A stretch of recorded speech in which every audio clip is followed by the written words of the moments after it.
What's up, everybody? It's your boy Slimback Jones, aka Malachi Johnson III, aka Plantain Poppy, aka Black Caesar, aka Caesar Alamo, and you're tuned in to our 7th episode of Ignorant Banter.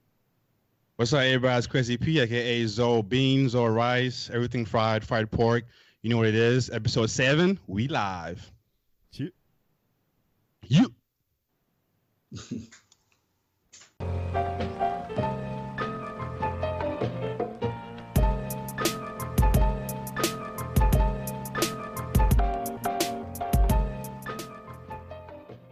So this week on Whose Man Is This, shit got really crazy.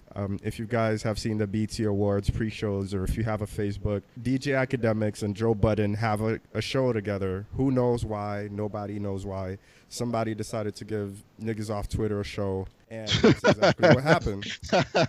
Literally. Poor Nebraska. So they got this third host. Her name's Nadeska, but I always say Nebraska because I Nebraska. know how to pronounce it. That's close enough. They're interviewing Migos, and then first of all, DJ Academics can't hear shit. Second of all, DJ Academics just being really just like petty and shit. He's like, yo, how you feel being left off of Bad and Bougie? Do I look like I was left off Bad and Bougie? And Academics like, huh? Do I look like I was left off? What? What'd you say? Yo. You've seen how they made the reference, the Chappelle show, where like Lil Jon, where he's like, what? Nah, I missed that. I missed that one.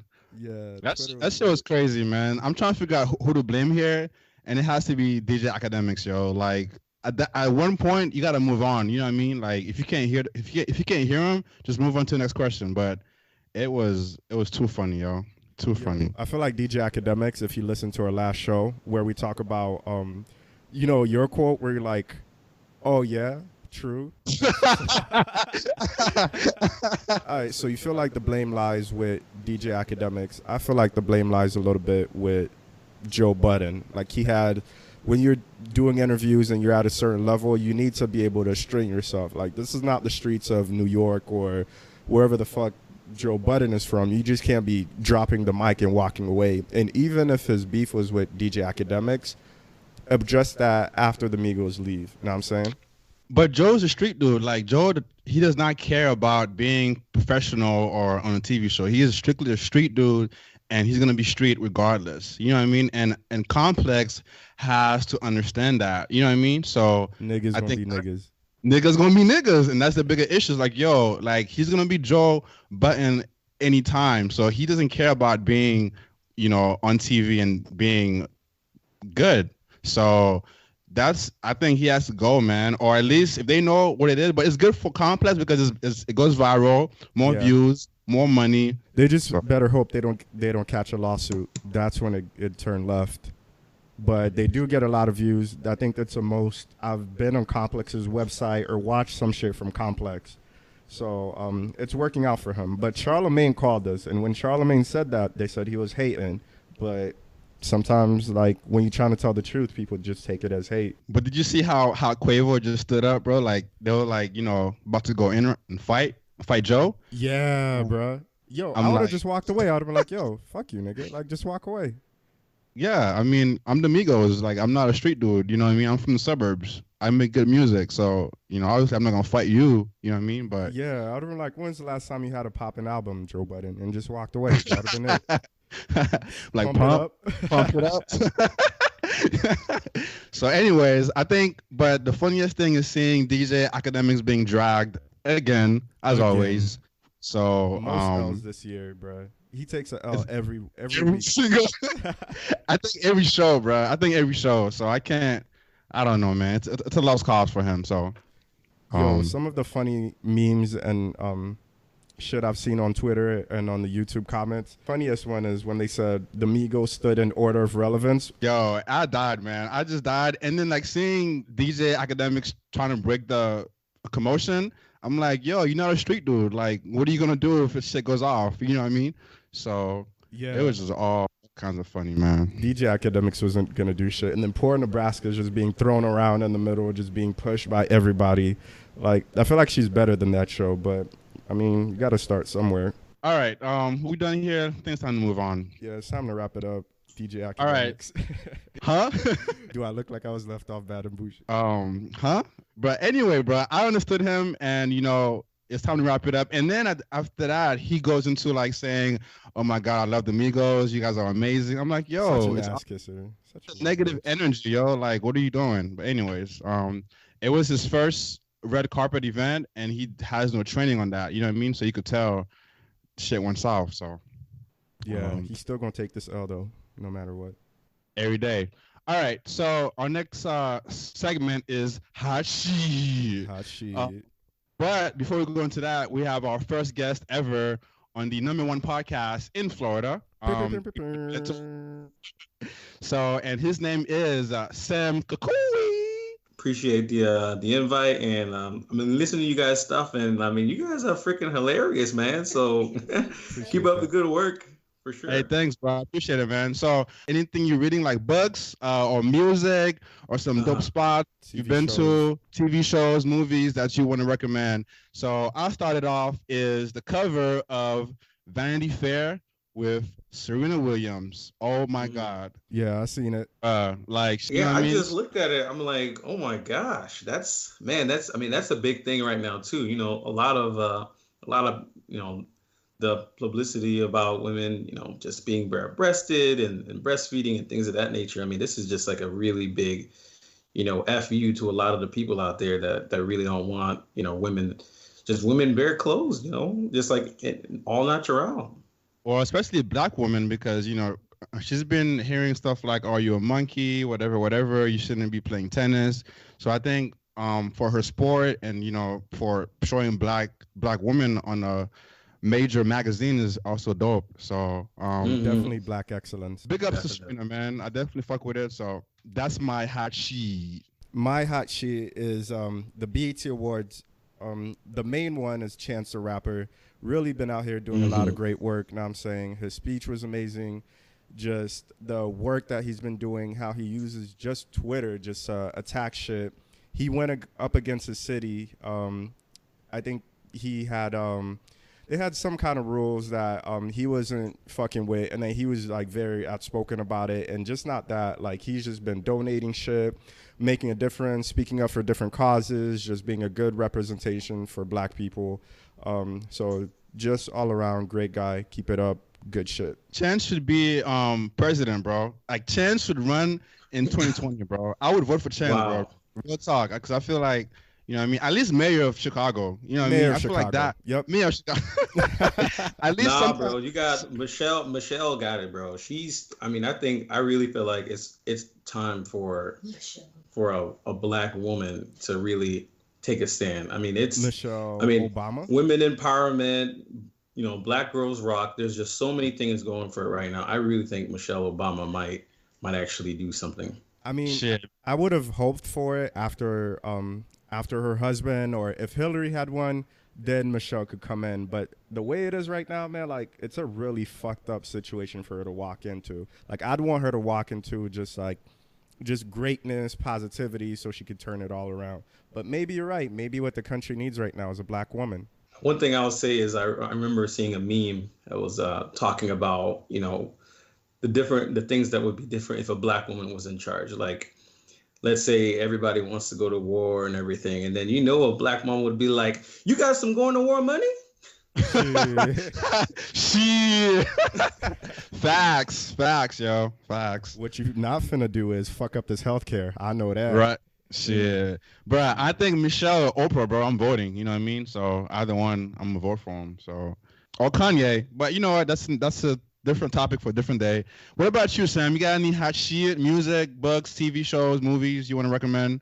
I mean, there's a couple of different things I'm really into right now. I would say what the hottest thing I would say is that Wonder Woman movie, man. Did you guys see that Wonder Woman movie? Yes. I saw that shit, bro. It's dope. Super dope, man. Oh my God. Man. And I mean, it broke some type of box office record as well. I mean, they're doing really big things right now.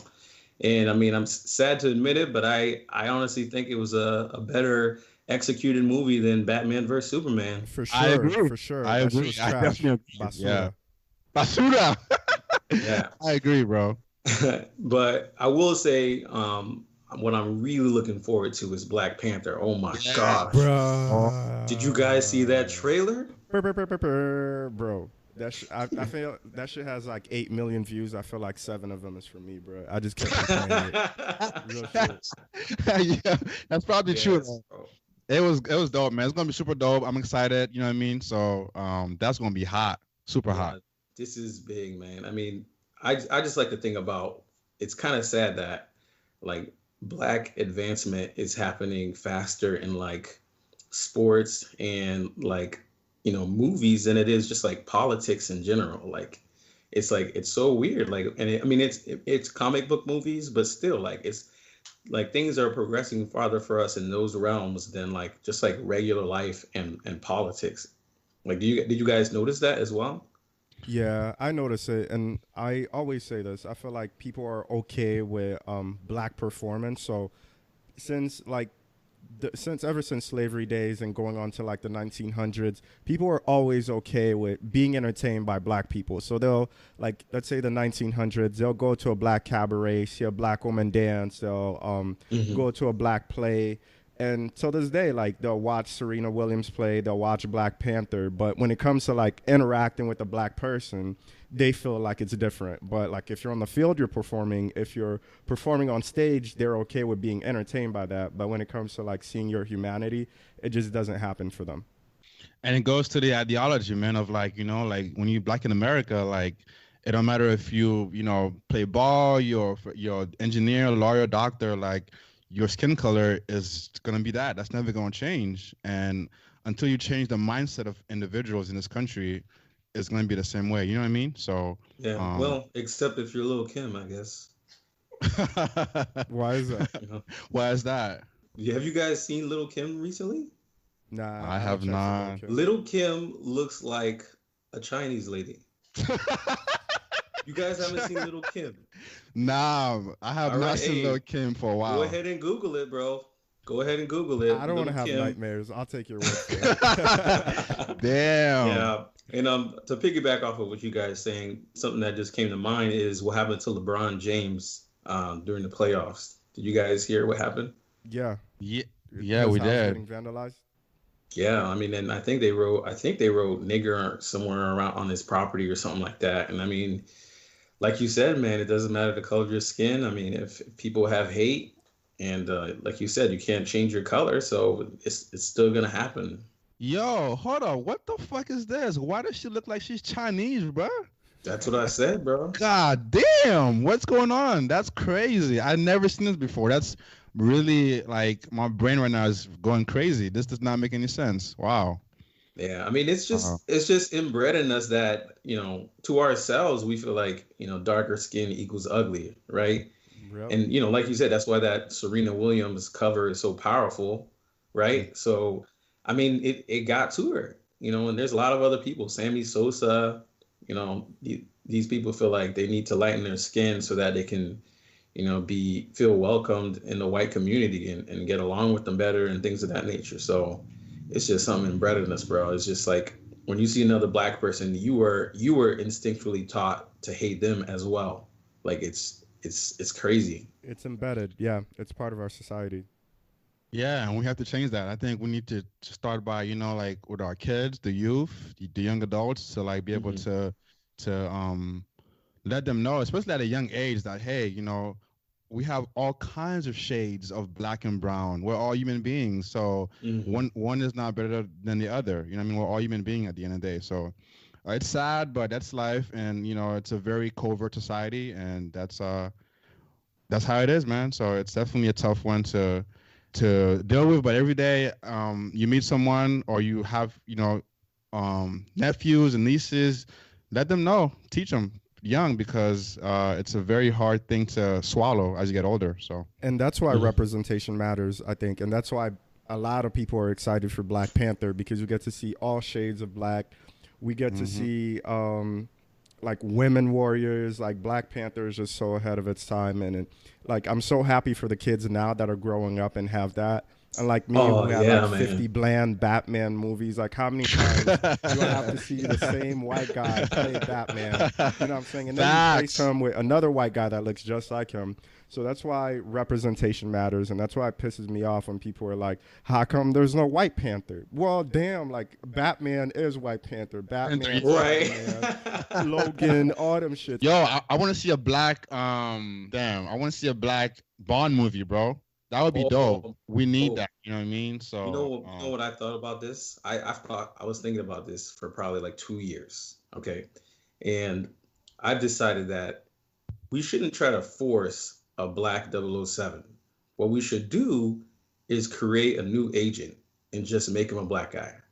All right. So instead of just having this one character that we're recycling, you can have a new story and, just kind of a new character that we can recycle ourselves. And, everybody's playing, you got all these different white people playing Bond. Then if you create a new agent, for example, 009, you can have a bunch of different black guys playing this 009 characters. You know what I mean? So, I mean, I think that's another way to go that I don't really feel like people have been talking about. there's a lot of young filmmakers out here, especially in Atlanta, you know what I mean? So, a lot of young directors.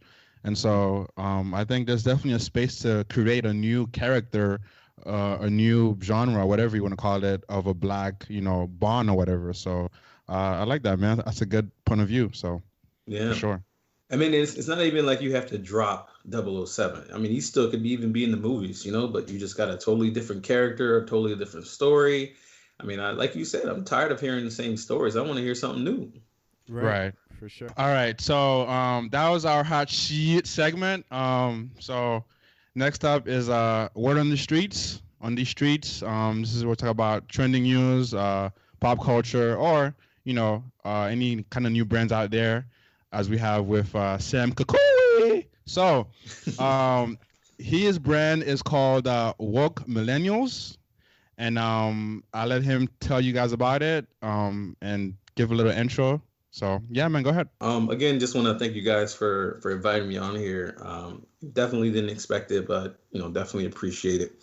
Anyway, like you said, the page is called Woke Millennials. I got a Facebook page, I got a YouTube page, and in a nutshell, it's about creating an environment for millennials to gain financial knowledge, and more specifically, like for us to be informed about like all the ways we can make more money, save more money, and get out of debt. I feel like right now, millennials, kind of that 22 to 30 age, right? Like we're at a time where we need to man up and start getting serious about like our finances, our money. Like this is something that's going to affect our future for a long time, right? And we need to do things right now that will define our financial future. Like, for example, if you're in debt, you need to start to write the shit right now, right? Because I mean, if you don't do it right now, you probably won't do it for a long time because habits are hard to break, fam. Like, it's just not something you can flip. It's not a light switch. So, I mean, we build habits and we just need to start trying to build habits right now so that, it's just better for our future. And so that's kind of what the page is about. Like I just see that it was a need because I know a lot of people that have a lot of questions and they're struggling financially. I was in debt right after school, and it's just a need that I saw that needed to be filled, and that's kind of what the page is about. I got out of a huge debt while I was in college. I mean, I'm not even afraid to admit it. My score was under like 500 at one point. I got into a lot of debt. I remember at one point I had to sell my car to pay.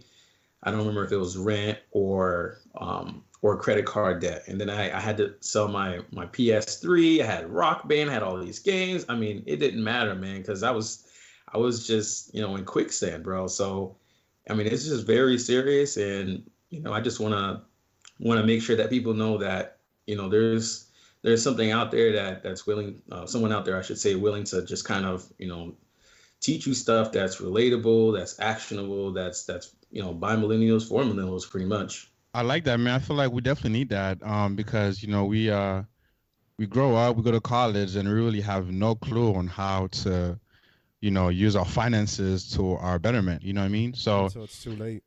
until it's too late, right? So Right, right. why do you think we grow up and graduate college without knowing anything about finances? Is it, who do I blame? Is it my parent? Is it the school? Is it the system? Like, how do you Right. feel about that? Well, I mean, 'Cause I need to blame somebody, you know what I mean? yeah, yeah, we're millennials. We got to blame somebody else, right? Right. I mean, I think some people would say it's your parents, people that were born here, right? And I think that for the most part, it's what the schools teach you. The schools are teaching us how to be employees, right? And it's almost like they map out your life for you. You go to high school, and high school, they're preparing you for college. You go to college, they're preparing you to become an employee, right? Obviously, there's other ways to make money, to try to become rich, trying to become wealthy. But our schools, it's just this system that's just been here for so long, that it's just going to be so hard to break.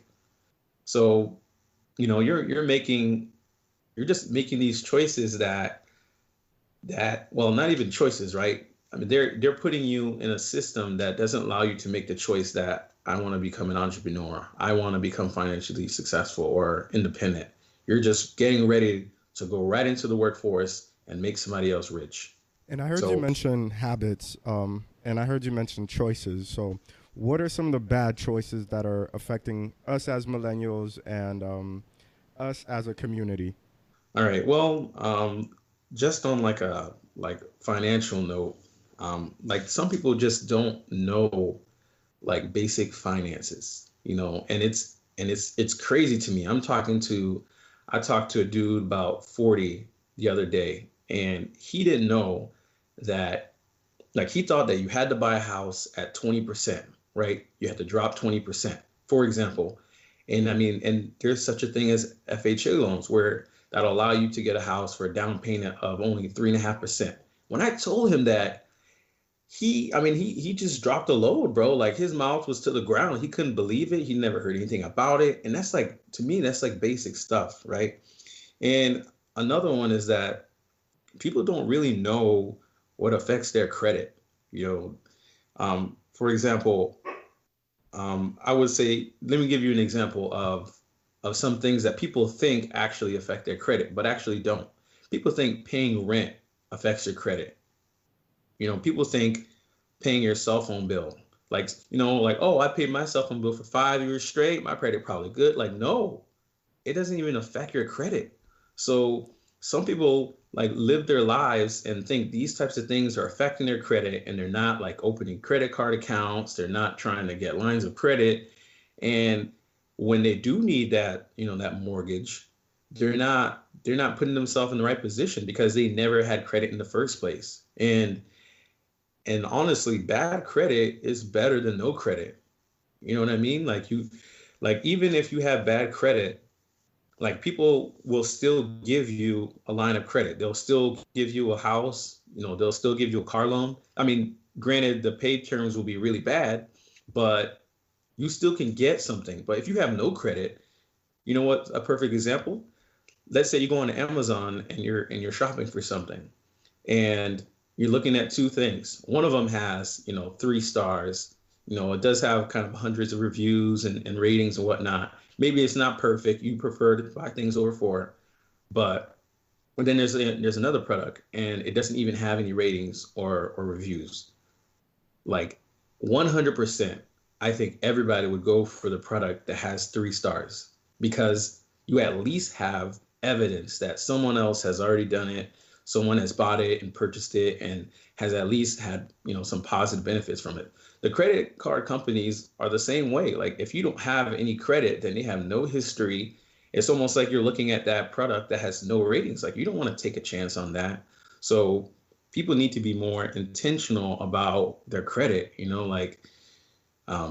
just like using credit cards to build it as a tool, as opposed to just like for luxury and emergencies, and then lines of credits and auto loans as well. So that's kind of my feel on, or one of the things I should say, that that people really lack in.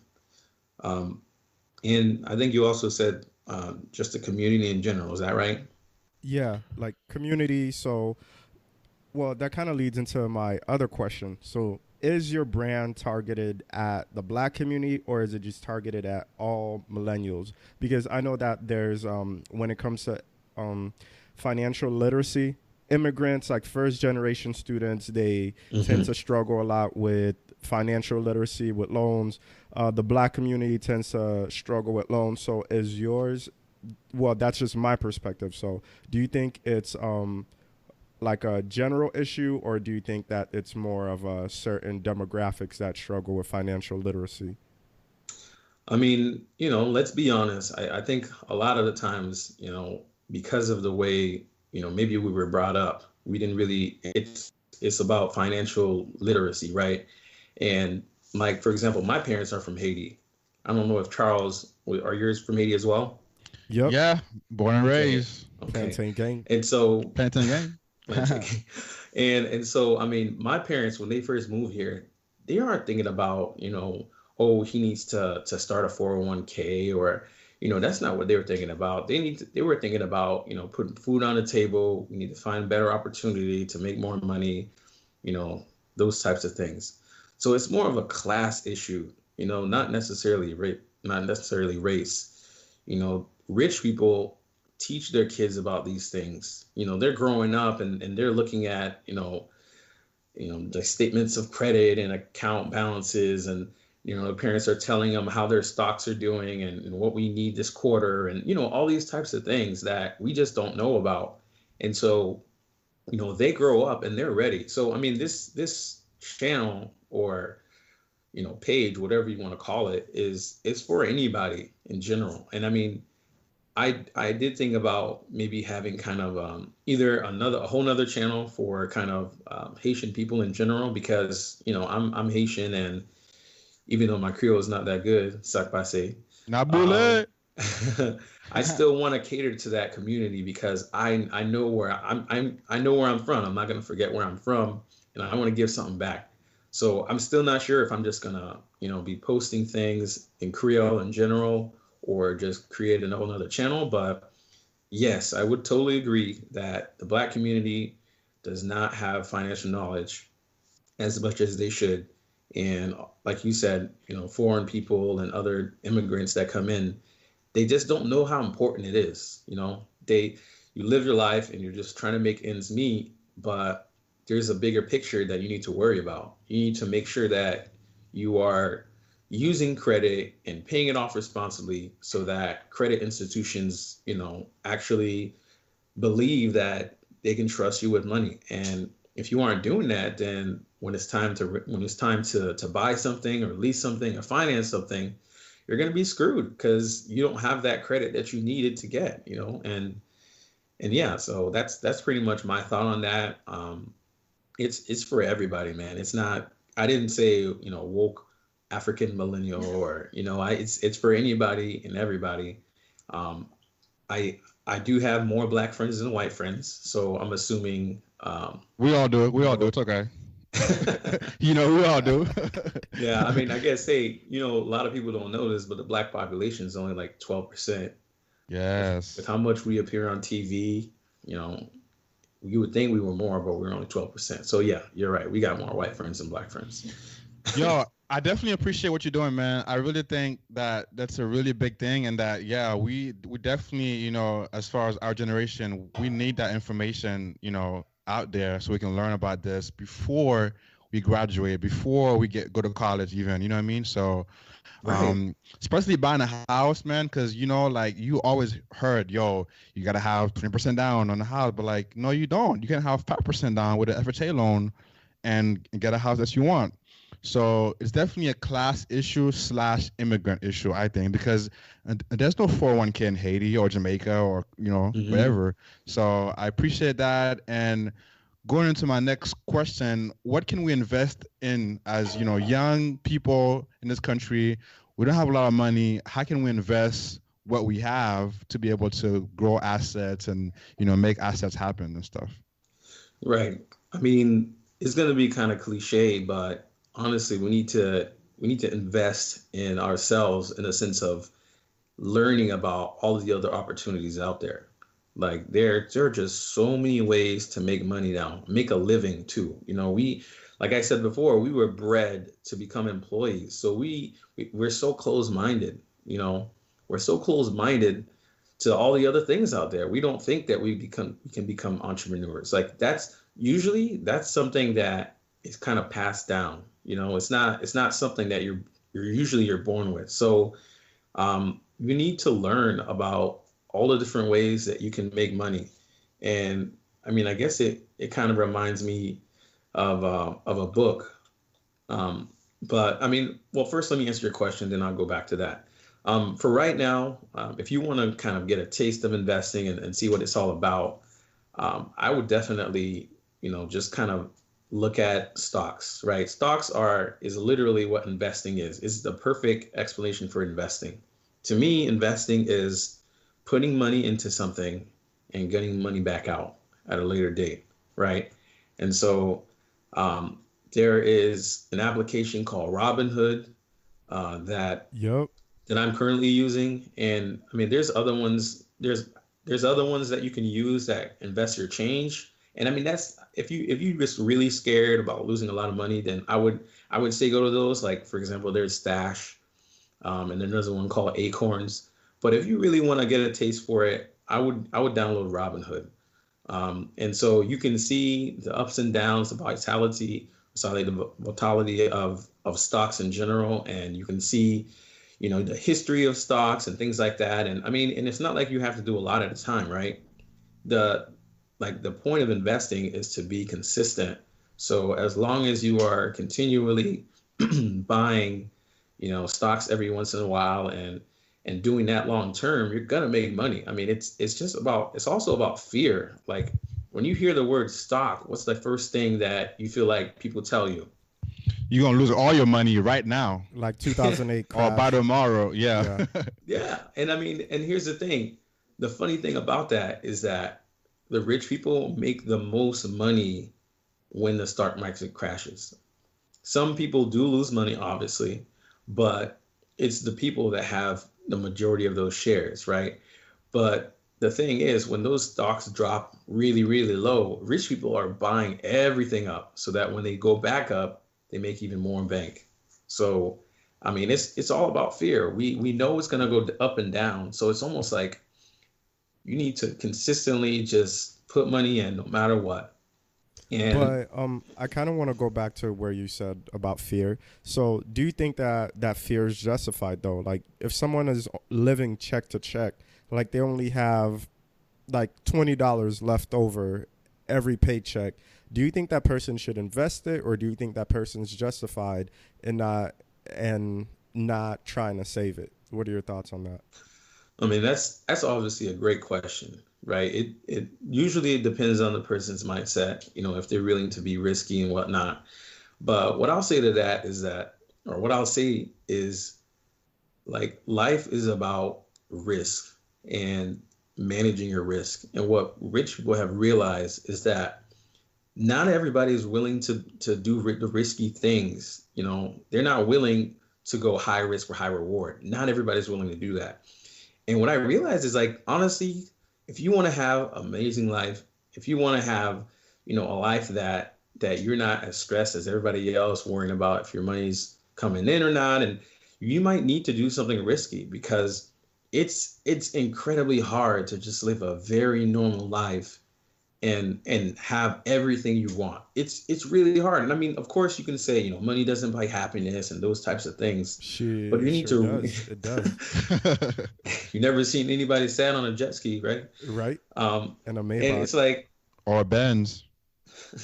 And I think Steve Harvey said, I mean, I'm not even like a huge Steve Harvey guy, but I remember he said you have to jump to fly, right? Like you have to take a leap of faith to get a reward that's a little bit harder to reach. Like you can't just sit on the ground and reach your hand up and get something in the clouds. Like you have to make the decision that you're willing to take a risk to get profit, to move up financially. So and like you said, I understand you're saying $20, that may not be a ton of money, but what my question to you would be, what would they do with that money?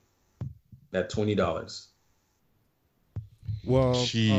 she probably hit the strip club, de-stress. Nah, but I'm serious though. Real talk, bro. Real talk. Go to the bar. So You know if what I mean? you like you're working as a construction worker, you know what I'm saying? You're barely making it, and you have $20 left over. You're gonna want to pamper yourself. You're gonna want to treat yourself, and maybe the way you treat yourself is a strip club. So you go to a strip club, you throw a 20, or you break down the 20 and you use it 20 times for a bunch of different strippers, and that's how you relax. That's how you relax. You know what I'm saying? Maybe that's your stress reliever. Right. Well, I mean, it's all about mindset though, right? Like, and I said, it's all about the fact that we were already, we already said it. We're bred to be employees, right? So that guy that's an employee, he feels like that's the way his life should be, right? And so and he's gonna spend that $20 every single week. And I mean, I talked with a guy. I went to a work training the other week, and I talked to a guy who's from Venezuela, and he said that every single week, like clockwork, these guys get their checks and they all go to the bar together. Like right after work, they go to the bar, and they do it every single week. They grab their check, they have a certain number that they put aside for just having a good time, and they go do that. And truth be told, it's not bad to have money aside to have fun. Matter of fact, I encourage it. You got to add that to your budget so that you can live your life. You know what I mean? So instead of going to the strip club, he could save that money. And basically, the point is, if you keep saving, eventually you'll have enough so that you can invest. So it is a sacrifice, but you got to realize that you have to make that decision. You got to decide if you're going to, sacrifice, going to the titty bar every single week, or, okay, you know what? I want to do something better. I want to build. And I mean, hey, maybe you could swap every month. You know what I mean? Like maybe you can go strip club some month and go save some money the other month. You can't do it every single week. You got to do what you got to do. You know Yeah. It kind of reminds me of, have you guys ever heard of, I actually wrote a Facebook post about this, paying yourself first. Actually, you know what? I'm glad you said that, because I was just about to say to you guys that one thing that I have learned in the past year is, when you get paid, pay yourself your 10% first, or whatever you get paid. Put 10% to the side, invest it, save it, or whatever, and then the rest you could use it to pay your bills, go to a strip club, go to the bar, and then you keep paying yourself first every 2 weeks or whatnot. So at least you have something that you have worked for and you could show for it. You know what I mean? So I think that that's very big, and that we need to understand that as a generation, that you work for yourself first, and then you work for your bills and the strip club or whatever you want to do for fun. So, hey, that's it, man. You hit the nail on the head, bro. Like, when we think about, sometimes what we do, or when we at least when we were younger, we would almost force ourselves to live paycheck to paycheck. Like we make money and we pay our bills and we have extra money, and then we basically spend all that money. And guess what? That's how we live paycheck to paycheck, because we aren't saving it. We're spending it if it's extra. But like you said, if you pay yourself first, then you're building something, you're growing, right? So like every single check, like you said, some money should be saved right off the top. You're not thinking, okay, I need to pay my bills first, I need to invest for. Like just put money to the side, worry about whatever you're gonna do with it later, and then pay all your bills, and whatever is extra, yeah, maybe you can have fun with that. But at least you know that money is being saved every single month. And you know what that allows you to do too? It allows you to plan to do things. So for example, me and my wife, we can save around maybe $2,000 a month, right? Together. And so what that allows us to do is say, okay, we just got new windows and they cost, let's just say they cost 10 grand. Then that means we can say, you know what? In 5 months, we can pay off, the windows are going to be done. You know what I mean? You can't do that if you don't constantly save money every month. You can't do that because, most people, they just spend all their money. They pay their bills, they spend all their money, and then whatever's left over is what they save. And that's what the problem is. You need to be intentional about saving a certain amount of money every month so that your money will grow without fail consistently. I couldn't agree more, man. And actually, so you mentioned Robinhood, and I'm on there right now. So let me ask you, which stocks should I invest in right now? Do you think? No, I need some advice, bro. Real talk, bro. I'm trying to, you know what I mean? Like, I need some advice, man. So I need to figure out, which stock should I put my money in right now? So if I do lose all the money, I know who to call. You know what I mean? So, yeah. Hey, I gotta say off jump. Disclaimer: I am not a financial advisor, so hey, I mean, I wouldn't. I'm not gonna say what to tell you to do, is because I'm not. I don't know what the stock market is going to do, right? It's all about. I mean, and you probably heard this before, diversification, right? You got to spread your money out. So I wouldn't invest in just one thing, but just know that the big boys are always going to pay back, right? If you get Amazon, if you get Apple, if you get McDonald's, Microsoft, like these guys aren't going anywhere. And honestly, that's one of the things I learned from a buddy of mine. The big boys are called blue chips, right? Blue chip stocks. I'm sorry. And essentially, those guys are not going to have a lot of vitality. They're not going to go up and down a ton. But over the course of just like your life, they're going to continue to rise. And so what that means is if you invest in them, over the course of your life, then on average, you will make a profit. And so as a non-stress way to invest, you can invest in those bigger companies and know that, I mean, even if it goes up and down, like just know on average, you're going to end up with more money than if it was just sitting in a bank. So if you don't want to lose any money, but you're in it for the long haul, then I would at least start off with the blue chip investments. And to add to that, if you do invest in stocks and you lose money or whatnot, don't panic and take all your money out because the market will always recover. And I've learned that, you know what I mean, over the years. So it's always going to come back up eventually. So play the long game, not the short game. So, yeah. Agreed. Yeah. People, like when you're investing, it has to be for the long haul or you're just not going to be successful. People jump in and they expect to make money right away. And when they don't, they leave. And then they say, no, man, you're going to lose all your money. The value is going to, go down, all this stuff. And I mean, I'm not saying that, when you put your money, it's not going to go down. But like you said, it's going to go back up. So you need to play the long game. And it's almost, and this is like, honestly, like a strategy that I'm considering as far as stocks goes. If you do consider, sticking to those blue chip stocks and, over the course of your life, on average, it's going to make money, right? So basically, you should just continue to buy the stock without fail, without being stressed. And then if it does take a tumble, that's when you buy even more stock. If you really feel like that company is a good company, then they're going to recover. And then that's going to make you even more money when it goes back up. So that's something else that I've thought about. And that strategy is something I might implement myself, though I'm still kind of shopping myself around for the best strategy. Can you enlighten us a little bit more about what you hope to do with your brand and where you want to go with this? Like, what is your ultimate goal? What would you like to see come out of this project? Right. Well, honestly, like what you guys are doing now, this is going to be an asset for me. Okay. So currently, I do want to help out other people because I do feel like I have a passion for that. I'm seeing that I'm growing as a teacher. I'm patient with people that want to learn and things of that nature. So I want to continue to help others.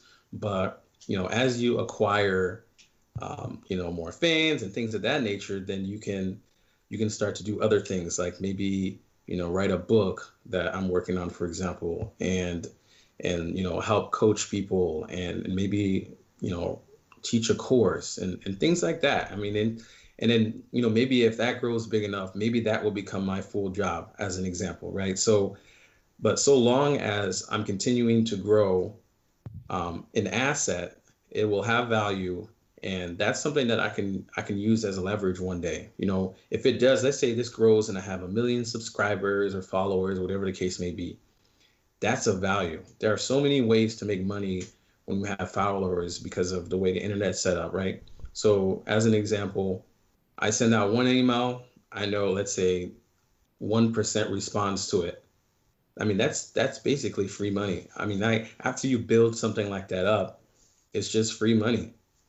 You know what I mean? And I mean, that it's a two-parter. It's a mutual relationship. I'm helping out people. I'm also, doing what I love, and then also it's an asset for the future for me. Awesome, man. Awesome. So you mentioned a book that you are writing. I'm in a book series. When is the book due? I would say right now, the release date is going to be sometime in August. I don't want to put an exact date on it yet. But I mean, I can even kind of tell you like the epiphany of it as far as like, why do I feel like, this is something that I want to do. So essentially one day, like I had an epiphany, and it was kind of like, it was almost like an out of body experience. I was just like looking around and saying like, what the heck? Like, is this really what college is like? And to me, it was just the thought that, we go to school, we make all this money, but like I said before, we walk out and we don't have, the tools and the skills we need to succeed financially. It just doesn't make sense. Like, why isn't how to do your taxes or, how to get a mortgage a part of gen ed? Like, isn't that true gen ed? Like, would you guys agree with that? Because they don't want us to be financially literate. Facts. There you go. There you go. I mean, I don't want to get on that topic, but it is what it is, right? Like, that should be gen ed. Like when we first go to college, before we learn our major, before we get into all those hard classes, right?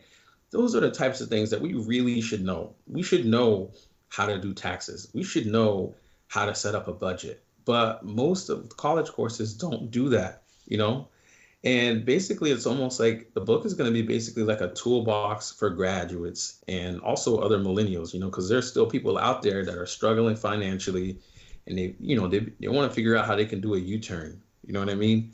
And so just that thought, it just kind of dawned on me, like, this is something that's needed. And I've looked around and, people have put stuff out on Amazon, but some of it's just not descriptive enough. It's not nitty gritty. I'm talking about like, okay, this is exactly how you can calculate your taxes if you want to, that type of thing. I want to get nitty gritty so that after you read the book, you know exactly what you know and what you don't know, so that you know when to move forward. You know what I mean?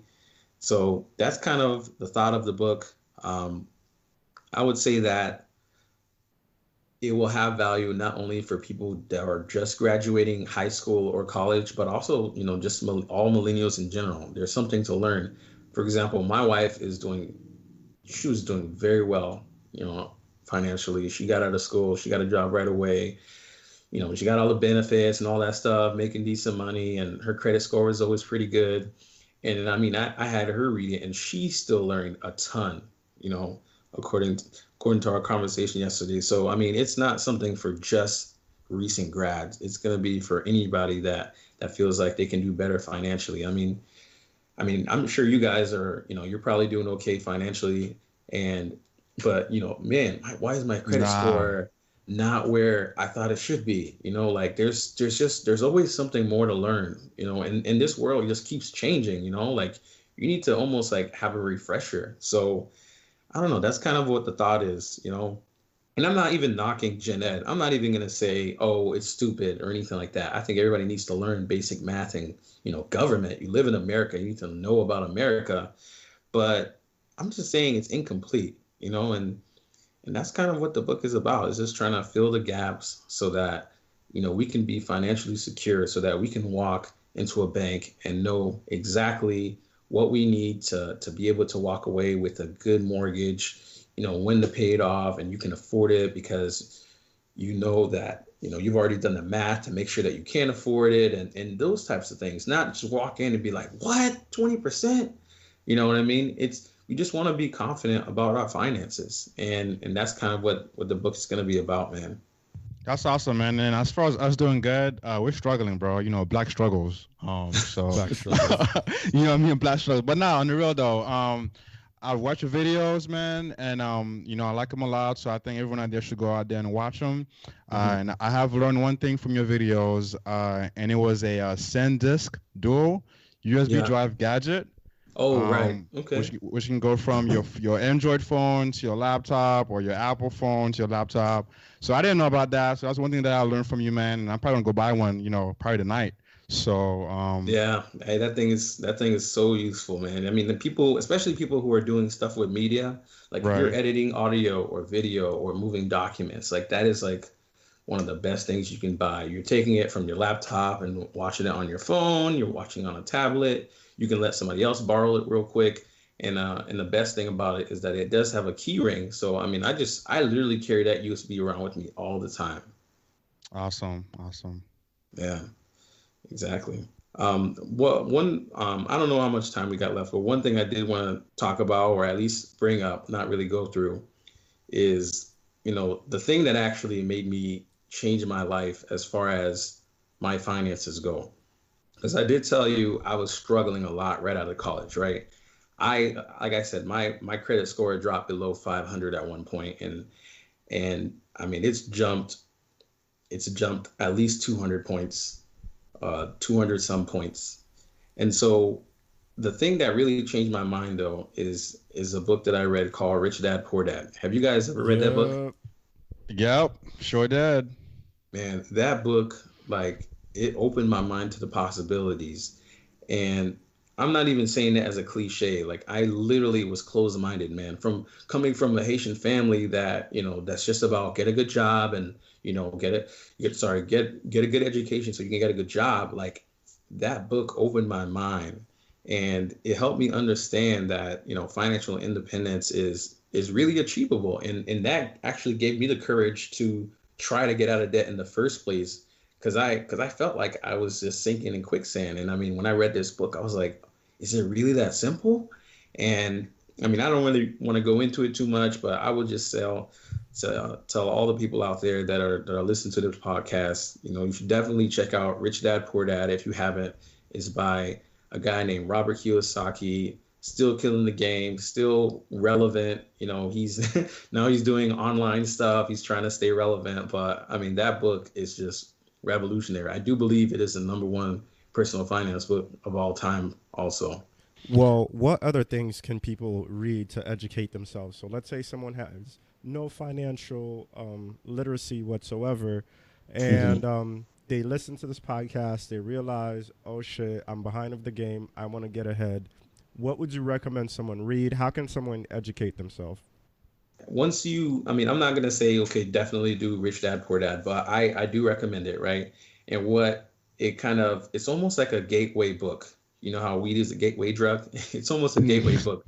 Because once your mind is open to the possibilities, that's when you can start seeing all these other books, like Think and Grow Rich by Napoleon Hill, and some other ones. There's 4-Hour Work Week by Tim Ferriss. Like, these guys are talking in a way that makes you just realize that, that 9 to 5 is not the only option. Like, for example, Tim Ferriss, when I read this, I literally like got up out of my seat. I couldn't believe it.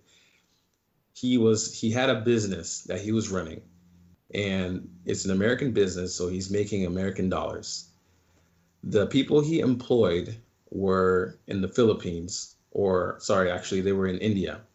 And so basically the company was making American dollars, and then he was paying his employees in rupees. So the American dollar is stronger than rupees. So that exchange rate is amazing. And then lastly, you would think, okay, he's living in America. No, he was living in Mexico. So then his living expenses were leaving in pesos. So he was making money in American dollars. He was paying his employees in rupees, and his living expenses were in pesos. His exchange rate was absolutely amazing. And like, that's just something from that book. And I mean, that's not something I would have ever thought about if I didn't at least read Rich Dad Poor Dad, because I don't think anything else would have opened my mind like that book did. But like I said, once you start reading that, you start realizing that, assets are what you're supposed to be building, and then you're going to start researching what assets are, and then you'll realize a ton of different options and, all this stuff. So um, I would say first get Rich Dad Poor Dad, and then from there, I mean, just let your imagination go, man. There's gonna be so many other books that you're gonna start researching on your own. Nobody even told me about all of these, right? I did have a buddy that told me about Rich Dad Poor Dad originally, but after I got that, I myself decided to go out and see all else I could find. And I think you will find that motivation. If you've never heard this stuff before, it's gonna strike a chord, I think, and it's gonna light a fire under your ass, and you're just gonna go do something about it. You're not gonna just sit around.